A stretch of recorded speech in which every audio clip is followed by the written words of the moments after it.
Tapi dalam proses-proses RUU TNI ini apa yang terjadi? Bagaimana eksekutif dan legislatif tidak ada batasnya? Jadi ini sangat cepat gitu. Dalam waktu 2 hari langsung datang klarifikasi kepada teman-teman Kontras. Ini ada apa? Panggilannya pun tidak cukup waktu, sangat tidak layak. Jadi ini menurut kami ada orkestrasi untuk membungkam teman-teman yang bersuara. Apalagi juga ada suara dari pimpinan MPR yang menyatakan ini berbahaya dan lain-lain. Ini ada watak ya, watak otoritarian, watak anti kritik ya, watak yang tidak mau mendengarkan suara-suara masyarakat dan sangat berbahaya. Mungkin tambahan dari Mas, dari LBHI ada melakukan pendampingan hukum nggak terhadap Kontras? Iya, hari ini kita langsung membuat surat kuasa dan mengirimkan surat keberatan atau penolakan pemanggilan.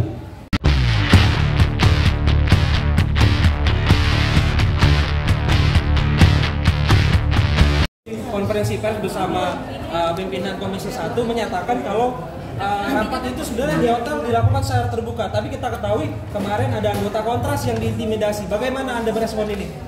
Ya, pertama jelas sekali penyelenggarakan di hotel itu sidang-sidang yang sangat aneh ya. DPR memiliki gedung, memiliki sistem yang selama ini sudah tahu bersama kalau sidang di DPR itu bagaimana. TV parlemen menayangkan dan orang juga datang ke rumah terbuka. Ingat, hotel itu adalah wilayah private, bilang orang masuk harus bayar dan lain-lain. Dan itu nggak ada undangan terbukanya, nggak ditayangkan live. Dan orang teman-teman koalisi ini masuk, kemudian nggak bisa dikasih forum dan lain-lain. Jelas itu adalah bagi kami informasi yang keliru. Itu adalah bagian dari kira-kira penjelasan setelah peristiwa yang kemarin tertutup gitu. Apalagi ketika teman-teman Kontras masuk, itu diintimidasi, didorong dan lain-lain. Jadi jelas itu adalah sidang tertutup. Jadi jangan kemudian menutupi informasi yang sudah sangat terang benderang.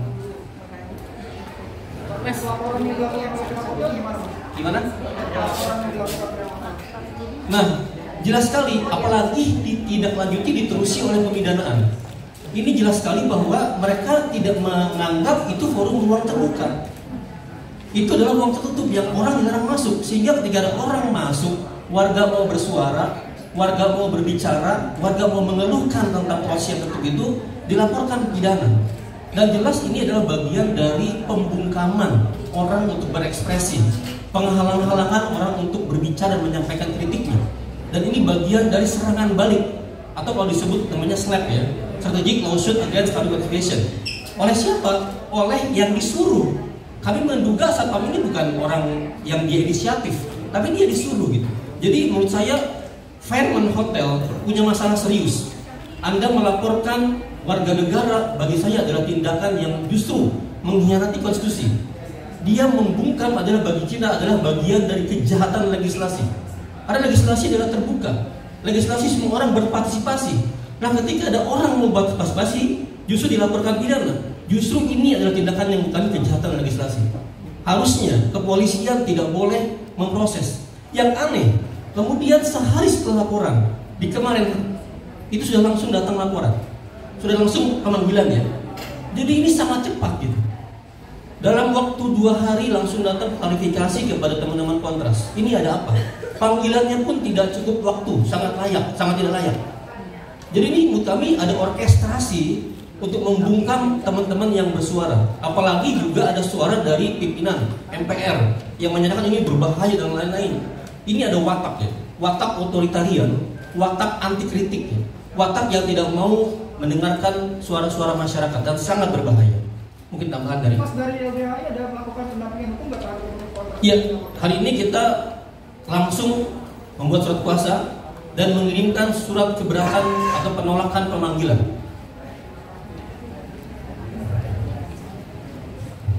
Saya boleh menyampaikan perspektif dari apakah kita masih negara hukum atau enggak gitu ya? Oke. Negara hukum itu adalah suatu perdebatannya 100 tahun lebih, tetapi meskipun perdebatan mengenai isinya itu sangat tergantung pada konteks suatu bangsa, ruang, waktu, dan tentu saja para ahli, tetapi tujuannya sama, yaitu memastikan perlindungan warga negara dari kesewenang-wenangan penyelenggara negara. Dan kedua adalah melindungi warga negara dari warga negara yang lain, termasuk juga harta kepemilikannya. Jadi nggak boleh orang semena-mena mengambil harta milik orang lain. Pilarnya ada 3. Pilar pertama itu adalah pilar demokrasi yang memastikan bagaimana hukum itu dibuat agar kesenangan-wenangan tersebut dapat dihindarkan. Tindakan negara adalah subjek hukum. Jadi kalau mau merumuskan hukum itu berdasarkan konstitusi dan undang-undang yang sudah ada sebelumnya, bukan karena keinginan-keinginan politik atau kepentingan kekuasaan. Lalu berikutnya, hukum itu harus dibuat tertulis dan juga memiliki karakter, yaitu harus ditulis secara jelas supaya setiap warga negara mengerti isinya. Lalu juga accessible, semua warga negara harus bisa akses, dan berikutnya juga harus predictable. Jadi setiap orang yang membaca pasal itu harus tahu jika dia melakukan tindakan apa, maka konsekuensinya apa. Dan kemudian paling penting ini adalah hukum harus dirumuskan berdasarkan konsen dari setiap warga negara yang diwakilkan kepada lembaga parlemen. Apakah itu terjadi?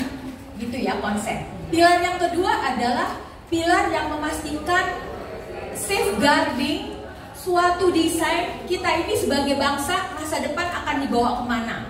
Jadi perdebatannya, isi hukum itu adalah memastikan hak-hak dasar dari setiap warga negara dalam bidang politik, kebebasan berekspresi, kesejahteraan sosial, bukan hanya individu tapi juga kelompok-kelompok dalam masyarakat, gitu ya. Yang ketiga adalah pilar mekanisme kontrol. Kita sudah tahu bahwa pemisahan kekuasaan dalam negara ada eksekutif, legislatif, yudikatif. Tapi dalam proses-proses RUU TNI ini apa yang terjadi? Bagaimana eksekutif dan legislatif tidak ada batasnya. Mereka begitu saja berkolaborasi di dalam merumuskan ini semua. Lalu kemudian di situ harus dipastikan ada mekanisme kontrol. Segala pertengkaran dan interpretasi terhadap hukum itu harus mengacu pada prinsip-prinsip moralitas dan prinsip-prinsip keadilan. Siapa yang berhak untuk menentukan itu semua? Adalah pengadilan yang independen. Kita pernah mengadakan penguatan, pernah melakukan penguatan terhadap negara hukum, yaitu ketika reformasi 1998. Bagaimana kita tidak hanya memiliki 3 pemisahan kekuasaan itu, tetapi juga bertambah dengan bahkan kita punya Mahkamah Konstitusi, Komisi Yudisial, Ombudsman, KPK dan macam-macam. Seharusnya